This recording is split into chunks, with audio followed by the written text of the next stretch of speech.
He's no stranger to the New England Council, and that's Jake Auchincloss. Many of you know he's serving his third term in the United States Congress. He represents the 4th Congressional District.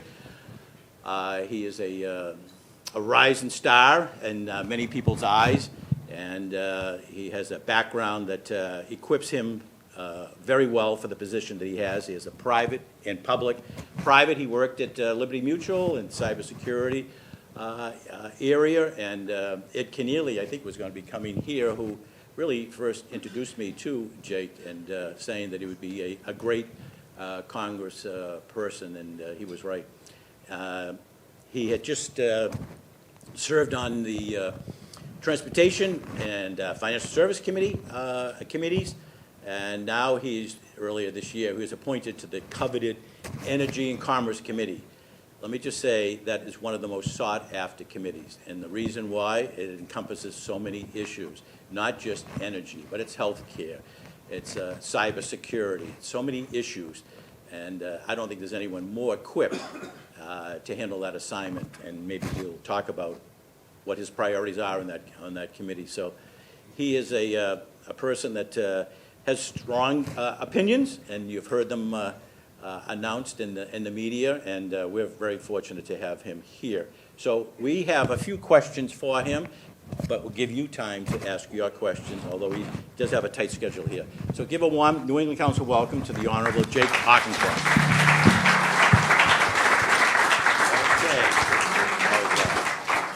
Okay. Well, I guess we should start off, Congressman, just talking about what's in the news in the last couple of days. Ruffy, do you think he should have been really? I mean, that came out of left field. I'm sorry. No. Okay. David's here. No, forget it. Let's move on. I mean, hey, if you won't play first base. Whoa. Okay. Obviously, let's just talk about what's in the news. And the world seems to be, everyone is walking on eggshells, to say the least. The president is now indicating that he's more interested in using military force here in the Middle East and in Iran.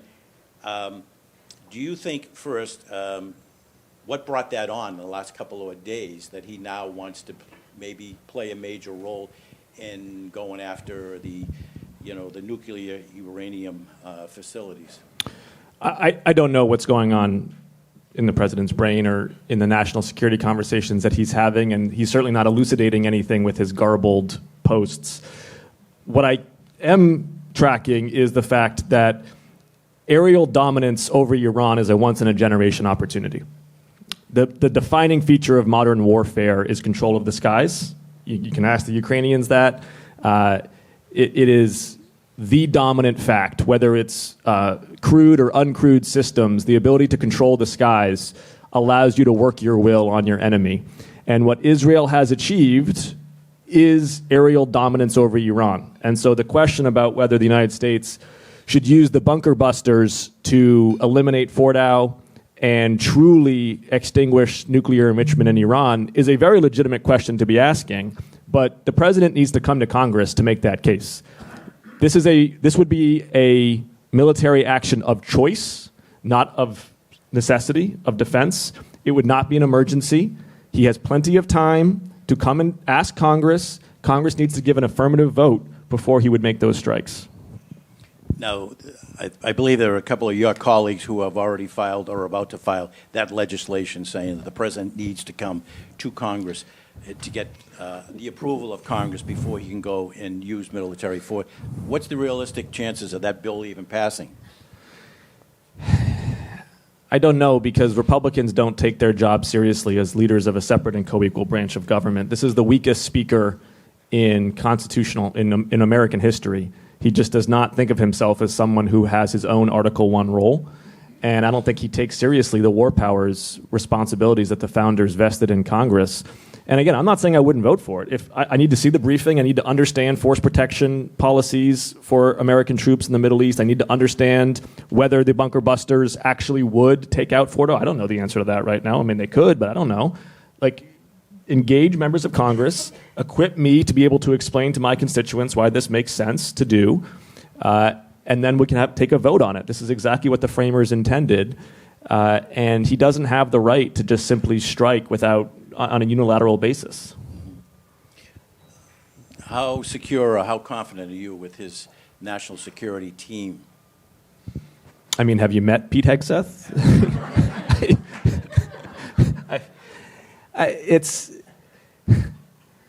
Pete Hegseth, his sum total experience is taking two small nonprofits and running them into the ground and then being a mediocre Fox News host. This guy is wholly unqualified and unfit for the job he holds. Tulsi Gabbard, I mean, I'll just say that Russian state media was cheering her on when she was in her confirmation hearings. I'll just put that out there. So, no, I have no confidence in his national security team whatsoever. And more importantly, I think when they sit across the table from hardened apparatchiks sent by Vladimir Putin or from designees by the Politburo from the Chinese Communist Party or from the Ayatollah's henchmen, I think they're not taken seriously. America for 70 years in the Pax Americana was taken very seriously when we said something, when we did something. And I think these guys are looked at as the JV team. And that's shameful. That's not a Republican or Democratic statement. I mean, there's been plenty of Republicans who have been highly competent. And, you look at George H.W. Bush, arguably one of our most successful foreign policy presidents of the last 70 years, right? So it's not a partisan thing. It's just that they're just incompetent. All the more reason why they need to go tell Congress what's going on and get permission from Congress to engage in strikes against Iran's nuclear program. The Governor Maura Healey convened 5 New England governors this past week with the premiers of the major areas of Canada, Newfoundland and Ontario and Nova Scotia and other areas of Canada. And they talked about an issue that's really impacting all of New England, and that's tourism, that we're just, every state is going to be affected because there's so many. Even Tom Kershaw here has already indicated to me that he's seeing less Canadians coming into the greater Boston area. But one of the issues that came up was the tariffs. And a few members, in particular from Canada, said, why is it that Congress doesn't play more of a major role, even though the Constitution says, Article 1, that Congress should be doing the tariffs and setting the tariffs, not the executive branch, but they seem to have abdicated all of that responsibility to the executive. And we really didn't have an answer to say, why aren't they speaking up and speaking out, saying, we want that power back? So the constitutional answer is there is no good answer to that. As you said, Congress regulates commerce, and we absolutely are the ones who should set tariffs, and the president should absolutely need to get congressional approval for any of these tariffs actions. And if you got congressional buy-in, you wouldn't see this toxic uncertainty permeating the business environment. Everybody I talk to, whether they're global macro investors or small businesses, the number one word they use is uncertainty. I just don't know what's going to happen tomorrow, and that means that they pause on hiring, they pause on capital investments, they pause on purchase orders, and that paroxysm, that seizes up the whole economy, right? Uncertainty, this guy can talk a good economy into a recession with uncertainty. And that's why Congress is important, is that listen, it ain't going to be pretty, right? You're going to make a lot of sausage in Congress, but at least you then have some certainty over the next time span about what the rules of the road are. The technical answer to your question is a law called IEEPA, the Emergency Economic, I can't remember the whole acronym, but basically it's a law that basically says the president can declare an emergency and issue tariffs and sanctions. It is way too broad, as is, this is the same thing with his law enforcement powers under Posse Comitatus and the Insurrection Act. We have all these old laws that are way too broad, that give the president way too much authority, and that even, frankly, liberally minded judges may end up ruling, actually, he can do this. It's on Congress to rewrite those laws. But instead of doing that, Speaker Johnson actually inserted a clause into a recent rule that said that for the purposes of this emergency statement, we were going to extend the legislative day. So basically the law says the president, if he's going to issue an emergency around tariffs, he has to at a certain point come to Congress and say, hey, can you re-up this emergency? And instead of holding on to that little shred of congressional dignity, Speaker Johnson actually inserted a clause that said, we are now in one long legislative day for the rest of the term, so that the president is not legally obligated to come to Congress because the emergency has expired. It's one of the most pathetic actions that a Speaker of the House has ever taken. And over again, he suborns himself to the president. He doesn't view himself as a check and balance. I thought of you this morning when I was reading about the insurrection that the administration referred to Los Angeles in the last 2 weeks, where they sent in hundreds of Marines. You're a former Marine. Do you think that there was a role there for Marines to be there to quiet down the demonstrators? Is that what they were trained to do? No, and I wrote a piece in the Washington Post exactly about this. So these Marines were deployed from 29 Palms, California, where I trained, and I trained as an infantry officer. The Marines that were deployed, the 700 deployed to Los Angeles, are infantry Marines. They're not military police. They're not logistics. They're infantry. And the deployment of those Marines to Los Angeles, it's not just illegal, which it is. It's a violation of posse comitatus. Los Angeles is not in rebellion. That's a laughable statement. The LAPD is fully equipped to handle it, as the LAPD police chief has said.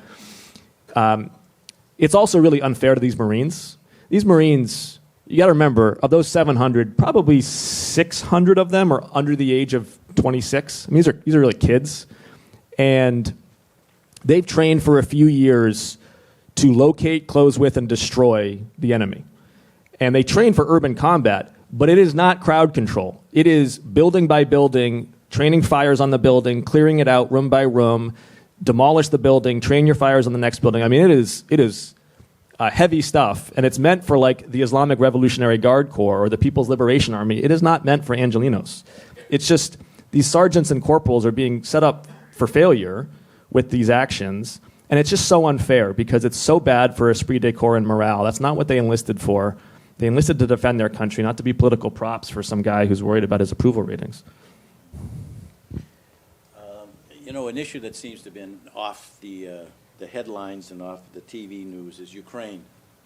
And there seems to be a good support in Congress for funding Ukraine. What is the future there, though? Will there be any money in the 26 budget? No, I would be shocked if there was significant funds for Ukraine in the 26 budget. The Republicans just aren't willing to challenge the president on that. They're not even willing to issue sanctions against Russia, which are free, functionally, against the president's wishes.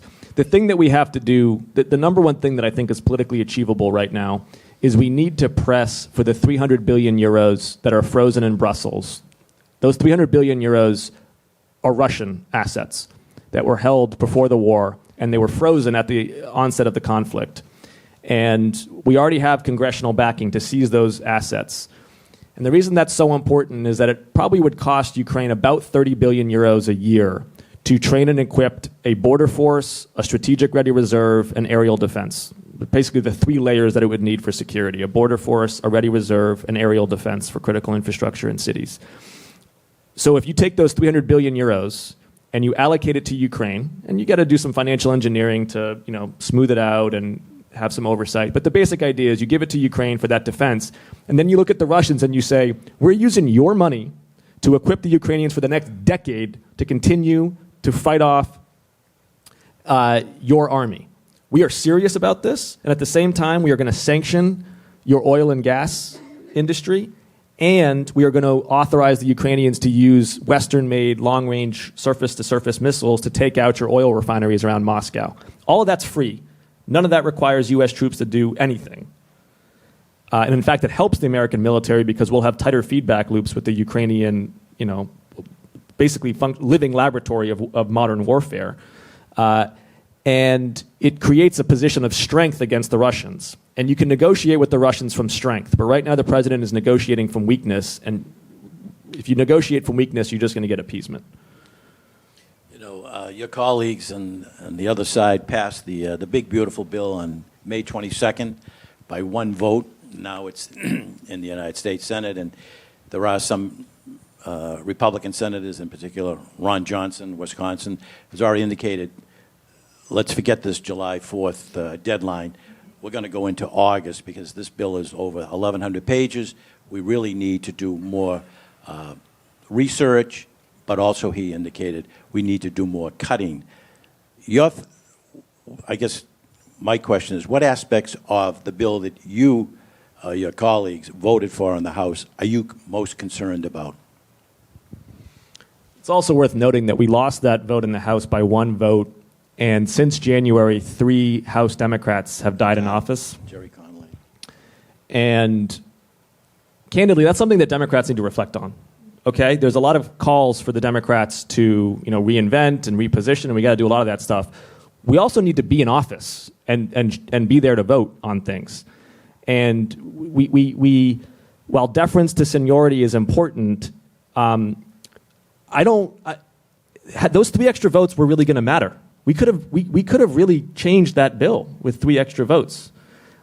So it's the party needs to reflect on that as we think about what our leadership looks like going forward. The big parts of the bill that are concerning to me, I mean, my goodness, it's probably the worst piece of legislation I've ever voted on in the House. I'll throw out a couple things. One, probably the most impactful to Massachusetts directly, is the Medicaid cuts. They're calling them work requirements. They're really just a creation of a new paperwork bureaucracy. And we know from Georgia and Arkansas that did this at the state level what happens, which is people get kicked off Medicaid who are in fact working or caring for loved ones. You then have a ton of uncompensated care at the hospitals because people don't stop getting sick. They just go to the emergency room. They get more expensive care at higher cost sites of care. And total health care costs go up, but it just gets shifted onto poor families and onto the public purse at the state level. So that's going to be very challenging for Massachusetts. Particularly worried about at-home care for seniors, I think is going to be under pressure in that scenario. They put in a provision that provides a $1.5 billion tax credit to buy silencers for pistols, which is just like you couldn't even make it up. We already are world leading in the number of mass shootings. Putting silencers on firearms makes the mass shootings much more deadly because people can't discern the direction of the shots. They don't disperse as quickly. It's really terrifying that this was a priority for them. And then they also put in a provision that would prevent federal judges from issuing injunctions against the executive branch, which, one problem we don't have as a country right now is that judges have too much power over the president. That is not an issue that we are grappling with these days. And so, again, just Congress sort of yielding more power to the executive. It's going to explode the debt by probably $3 to $5 trillion, depending on how you calculate it. So I don't like, there's a couple of provisions in there that were bipartisan from last Congress that I do like around drug pricing, but in general, this is a terrible bill. It's also, though, I think an important opportunity for Democrats, which is Americans know what we're against. I think Americans are very keyed in that we don't like Trump and we're against Trump. They're not as clear about what we're for. And so as we are opposing this legislation, it's important to be clear about what we are for, what we want to see, right? We should... And one of the points that I've tried to make is we are happy to work on tax reform. Nobody thinks our tax code is perfect, right? It needs a lot of work. If you wanted to close capital gains and inheritance loopholes for the wealthy, if you wanted to extend the middle class tax cuts and extend the child tax credit, if you wanted to improve the R&D and capital purchases tax credits for businesses, if you wanted to improve the low-income housing tax credit, we were here for all of that. We were ready to work on all of that with you. It's got to be deficit neutral, and it's got to be small p progressive in the tax code changes. This tax bill is regressive. If you're earning less than $55,000 a year, you're taking a hit under this tax bill. If you're earning more than $700,000 a year, you've been given tens of thousands of dollars annually in extra money. It's going the wrong direction. So you touched on maybe a couple of provisions in the bill that you would think would be beneficial to the region here. Yeah. Would it be the child tax credit? Yeah, I mean, they have a couple things in there about the standard deduction for the middle class is fine. That's something that we were happy to work with them on. The other one is a couple of pharmacy benefit manager reforms that were bipartisan. We were going to vote on them last Congress, actually, but Elon Musk tweeted about them, and Speaker Johnson pulled them out. They put them back in. Those are good. Those are good bills, but they're kind of on the margins in the whole scheme of things. I read somewhere that you're seeking information from companies of two of the top advisors to the Secretary of Health and Human Services, Robert Kennedy, that you might think that it could be a conflict of interest. I don't know the names. I think it was Callie Means was one, and the other one was Brad Smith. Yeah. Can you explain why you're doing this?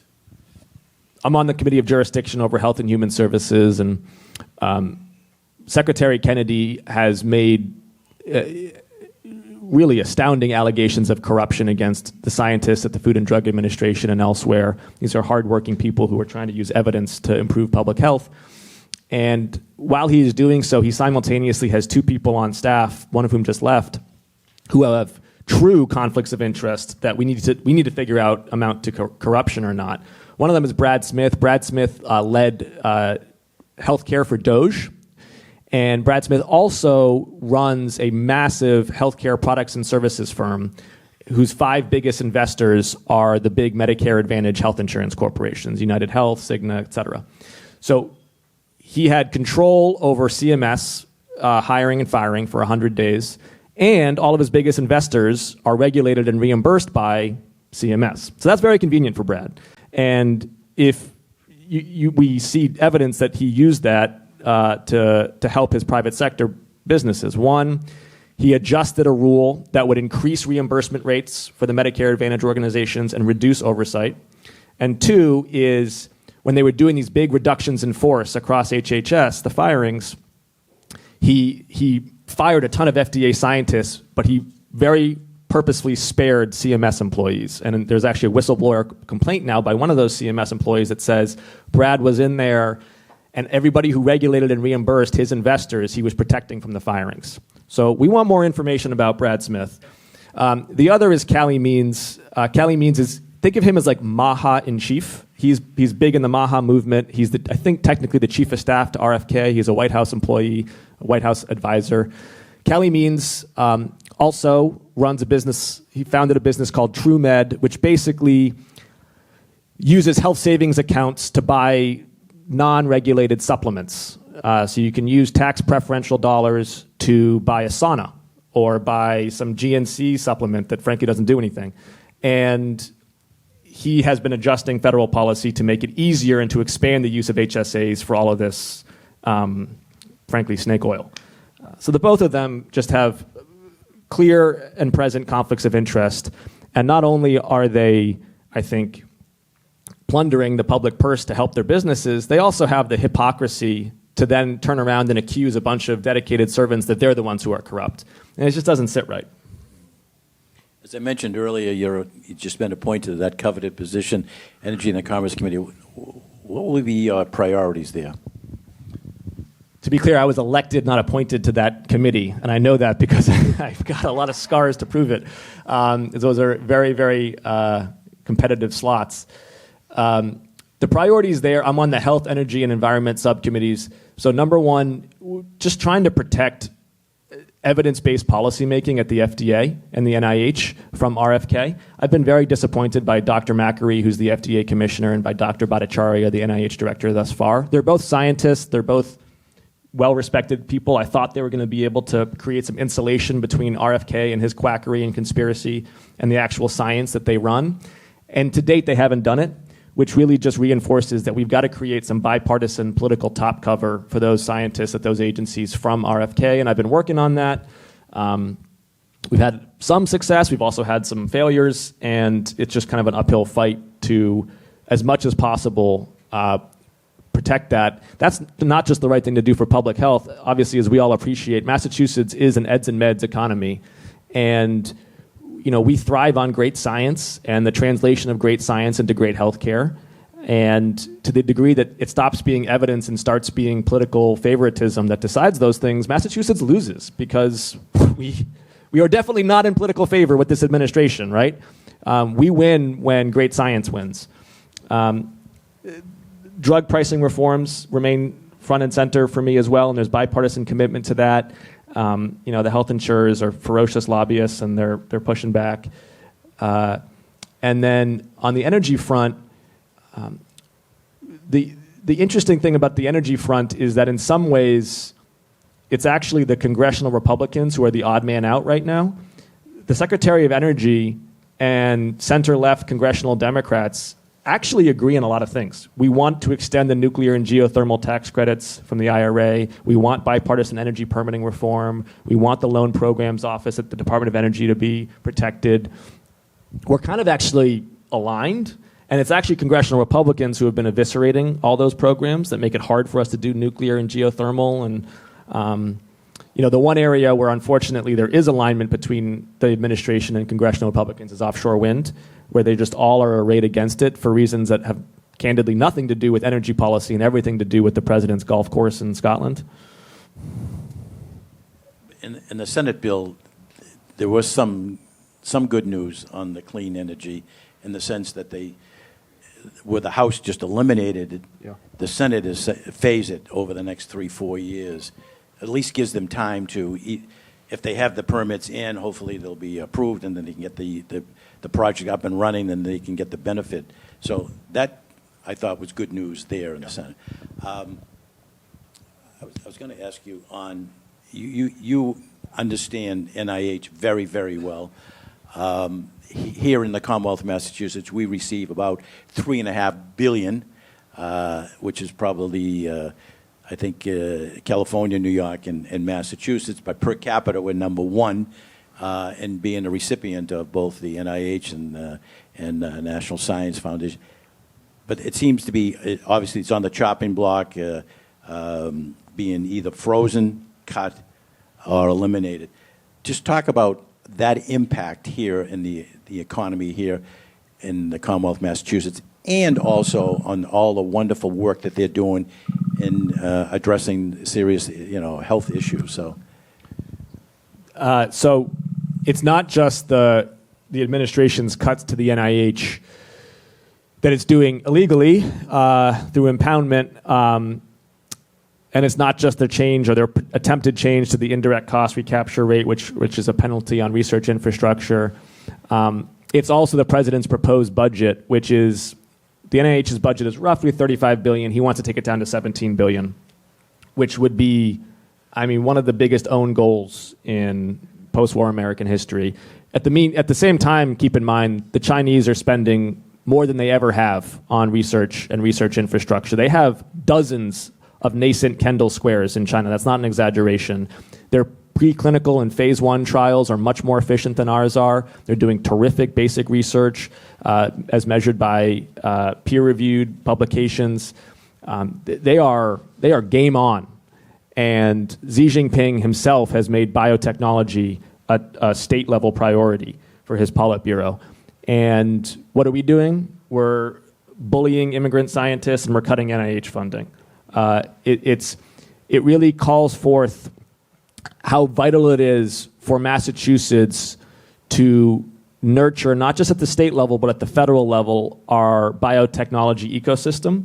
It is basic funding, it is talent retention, and it's also intellectual property protection, right? And they all go together because both parties have sometimes been cutting against some of those legs of the stool, right? The Republicans are terrible about basic research funding and immigration issues for STEM talent. But Democrats in the past have undercut intellectual property protections. And you need all of it to work. You've got to have the universities doing great basic research, but then you need the IP protections to do tech transfer from those universities and turn it into actual healthcare products and services that change people's lives and that drive our economy. The story of the Eastern Massachusetts economy is tech transfer from the universities, and that requires all three of those. So it's really something that we have to, I think the whole federal delegation, we all need to kind of be nurturing that ecosystem on all fronts.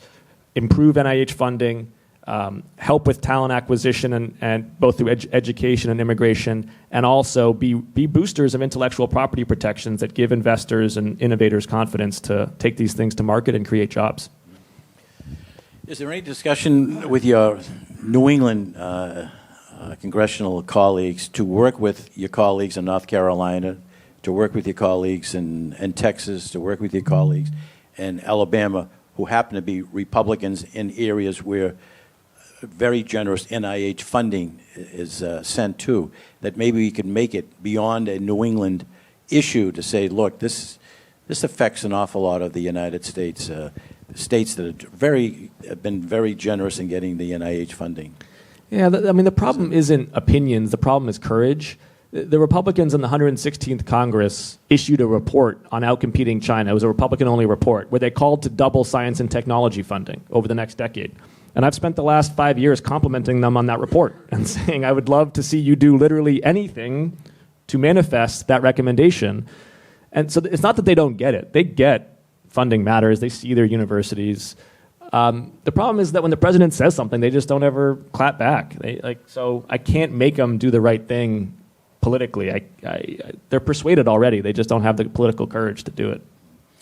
In the Senate big beautiful bill, there was one change that they made. I don't know if it was a point to be discussed later or it was really something they were adamant in keeping in. That's the SALT. You in the House, or your colleagues on the other side, when they passed the bill, they increased the SALT, the state and area local tax cap, from $10,000 to $40,000 in the House.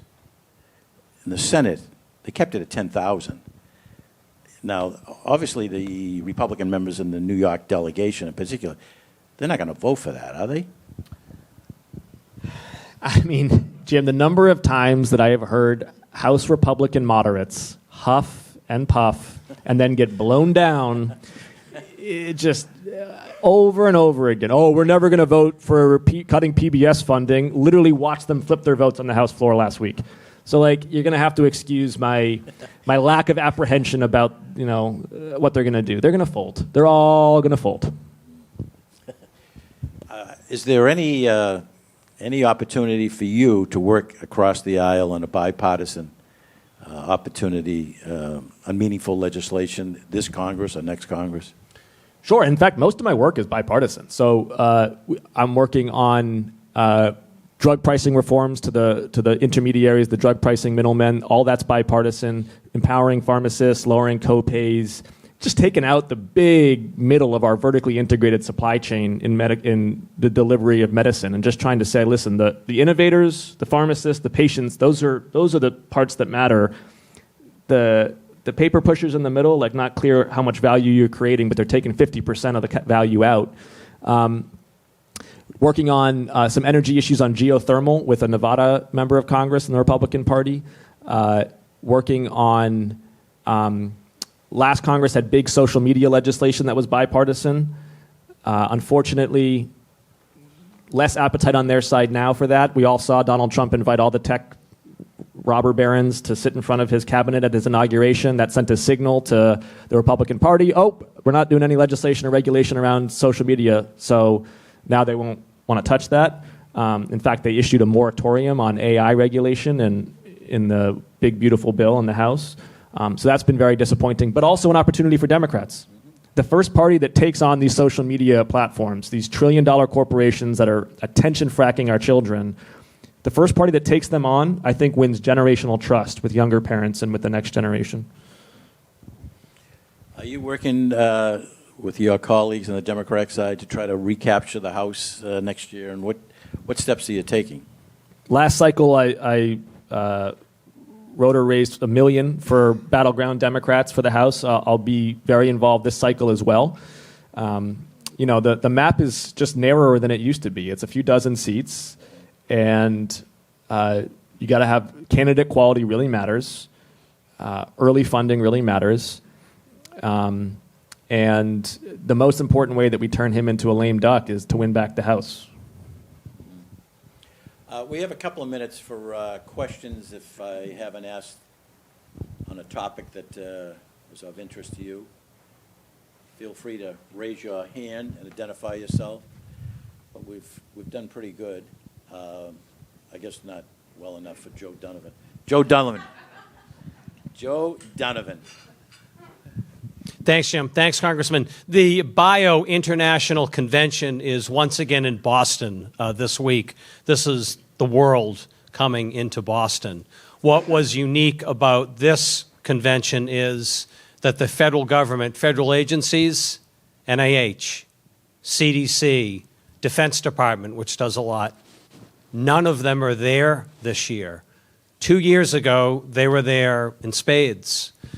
Can you just, again, you do so much and have such expertise around biotech and healthcare. This just sort of adds to what Jim was saying relative to the strength of Massachusetts and New England about how innovators can't connect in with the resources that we need. Thanks. Yeah, I mean, candidly, given the talking points that RFK would probably have given to them, it may be a good thing that they're not there. I would be like, I'm not sure we want the rest of the world to hear what RFK has to say about the issue. I can tell you what I would want. You know, if I were Secretary of HHS, what I would be saying to the biotech community in Boston right now, which is, hey, you need the federal government to do three things. One, to be an impact investor, to fund the peer-reviewed, curiosity-driven research that the private sector will not do. And we need to double that funding.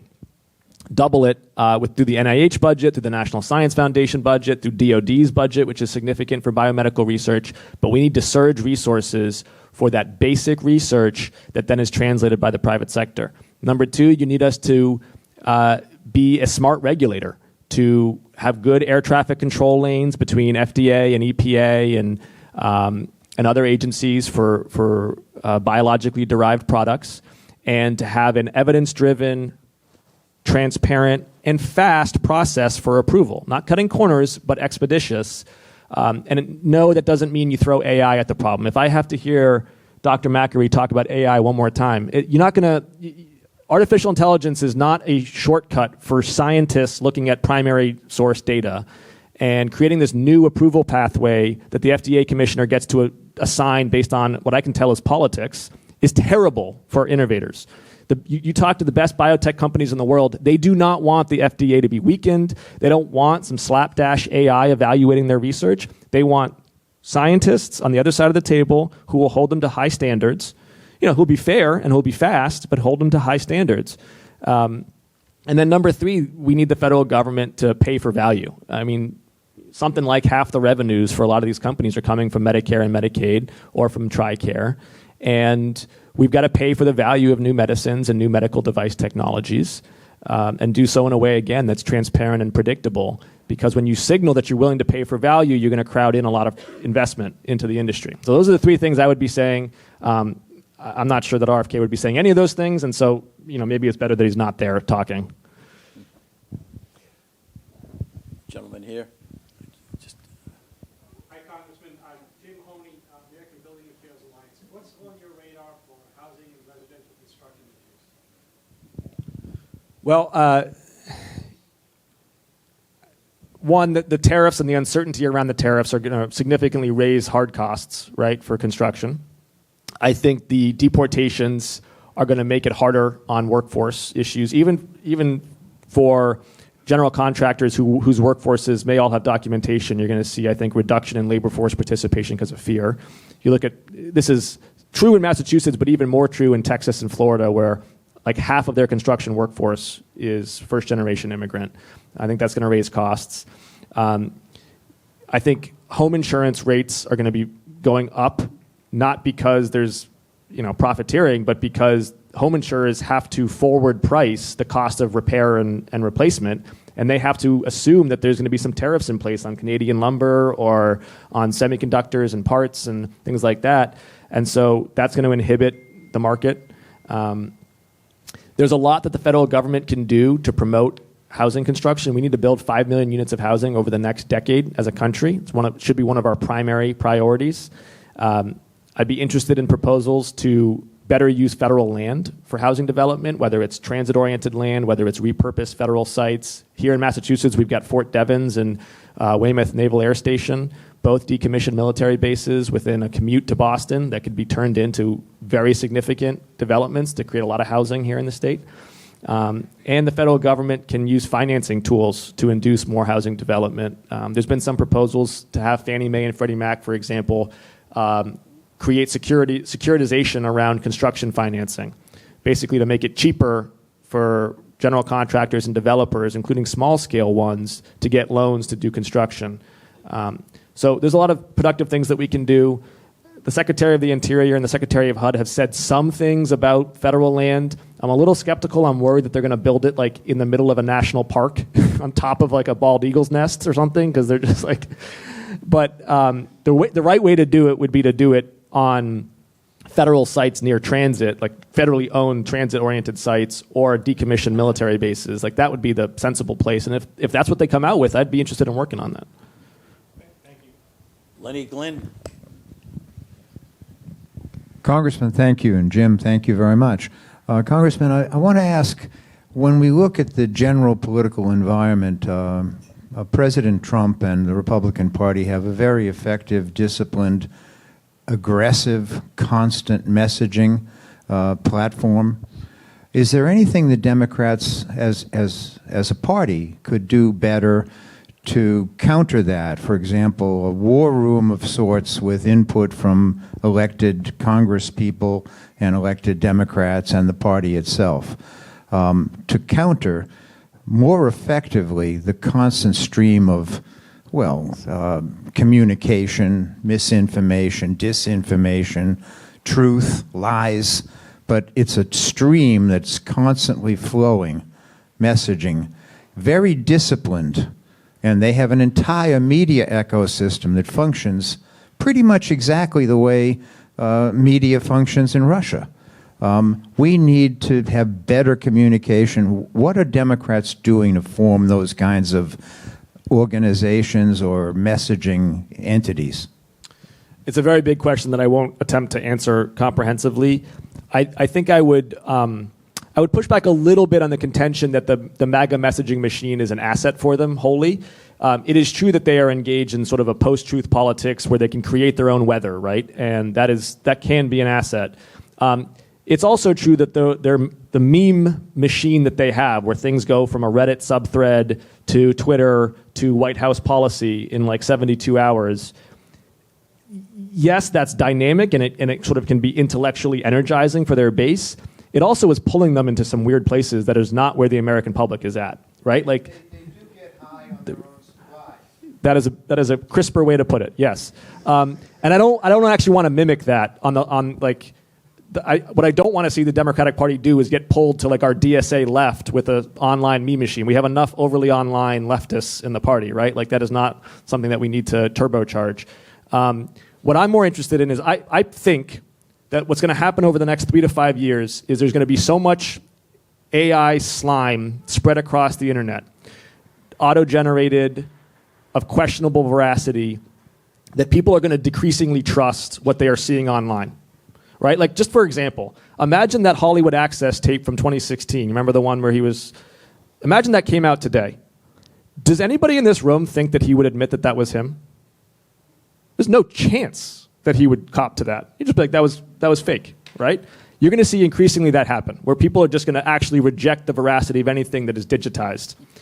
My projection is that is going to create a new premium on in real life events. And what Democrats need to be thinking about is like, what is the next 3 years as we prepare for 2028? It's almost like 2028 is like a stand-up comic has their Netflix special. But before they do their Netflix special, they do a lot of small rooms, right? And they test it out. It's a nice crowded room. People are packed in together, and you're just trying new material, and you're seeing what people are laughing at and what the vibe is in real life.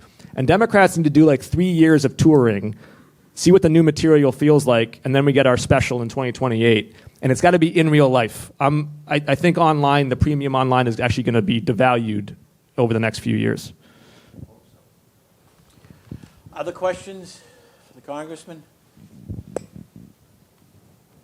David? Friedman? Thanks for all you're doing.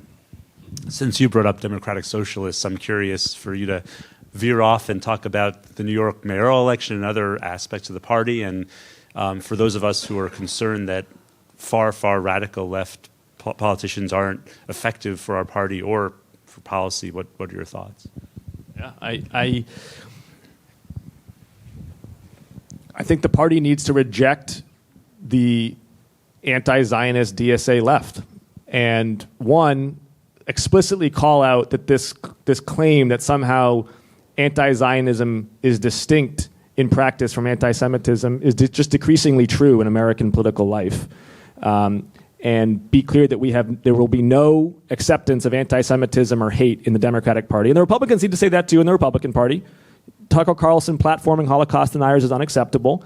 We have to say it in our party. And second, that I don't think the American people are subscribing to socialism. I don't think that the way you're going to lower food prices in New York City is with city-owned grocery stores, right? Like, I think they need to build housing. and they need to build a lot of housing. Expanding the supply of housing, of energy, is how you lower costs for things. And we need increasing delivery of social goods on the supply side to lower their price. Same thing with childcare. And actually, Massachusetts is a good example of this. Governor Healy has been offering direct-to-provider grants for childcare in Massachusetts that expands the number of slots they can offer and that allows them to pay their childcare providers better wages. That is a market-oriented approach to lower the cost of a social good that people really care about. Same thing with the Unlocking Housing Production report that Governor Healy issued, calling for 250,000 more units of housing. That is a market-oriented approach to expand the supply of a social good that people care about. And that doesn't mean that you don't subsidize demand, that you don't care about access to people for core needs. Of course you do, but you've got to complement it with market-oriented supply-side solutions. So I don't know. New Yorkers are going to have to decide what they want to do. It's their city, but I think Governor Healy, in a lot of ways, has been charting a democratic path for governance at the state level that is much more sensible. So is AOC and Bernie the future of the Democratic Party? I'll tell you what. I sit next to Alex on Energy and Commerce. She and I are two new members, and we spend a lot of time together. I'll say she's very thoughtful, very strategic, and I think her ability to capture the energy of the Democratic Party is impressive and notable. And I'd like to find ways that we can work together more than I'd like to find ways where we're going to fight. I mean, disagreements are important for the party. We shouldn't shy away from them. We've been in an ideological straitjacket for 20 years as a party, I think, and our ideas have atrophied, and we need to rejuvenate them, and debate is part of that. We shouldn't be afraid of debate. It's healthy, and I think voters get that. But I also think that part of that debate is recognizing that there is oftentimes a lot more that can unite us as Democrats than divides us, and that one big beautiful bill is a great example of that. You know, Alex and I may disagree on some stuff, but we can both look at that bill and say, "My goodness, we're definitely not Republicans." What do you think of the former chair of the DNC, Mr. Hogue, who has committed $20 million in raising funds to unseat Democrats who might be too old to carry the message and support younger? Both Republicans, both Democrats, both independents, whatever. You get the most votes in the preliminary, you go on to the general, and you compete for the median voter in the general election. These primary systems, it's bad for both parties, and more importantly, it's bad for the ability to Congress to get stuff done. One final question, Ambassador Barry White. Congressman, thank you for all that you do. We really appreciate it.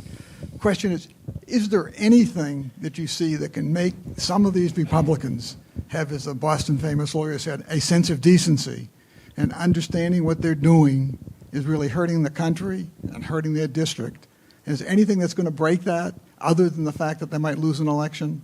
I mean, you must talk to these people. They understand how bad things are. They understand that this president is not acting in the best interests of our country. And in fact, going back to President Biden, he's falling asleep on the job, apparently. Yeah. Is there anything that's going to get some Republicans to come around? No. I'm not, like, I don't mean that to be nihilistic. You got to remember, my second day in Congress was January 6, 2021. And Trump was on his way out. Like, his political capital was as low as it was ever going to be. And I still watched the Republicans vote to decertify the election. And so can we get some of them to do the right thing sometimes? Sure. And I will say there's some of them who are at least have there's two that at least have the courage of their convictions right now. So Tom Massey of Kentucky and Warren Davidson of Ohio voted against the one big beautiful bill in the House because it was deficit expanding. You know, I don't necessarily agree with those two on a lot of things, but hey, they had a point of view and they voted for it against Donald Trump saying he was going to fund a primary challenger against them. Good for them for doing that. But that gives you the sense of it. There's 218 of them, and 2 of them ultimately had the courage to do that. So it's just not it's a hope, but it's not a strategy. The strategy is we win the midterms. And after winning the midterms, I do think there is this opportunity for Republicans and Democrats to say, all right, we're going to lame duck this guy. Like, just to be clear, like, we are turning him into a lame duck. But let's also recognize that the presidency has gotten too powerful. The powers over law enforcement, the powers over tariffs, the powers over spending, it's expanded for the last 50 years. It's gotten out of control. Let's do some bipartisan reforms to Article 2.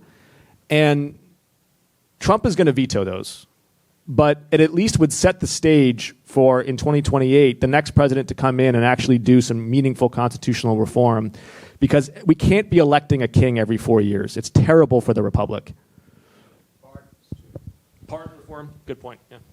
Well, with that, I just want to thank the congressman for insightful conversation this morning.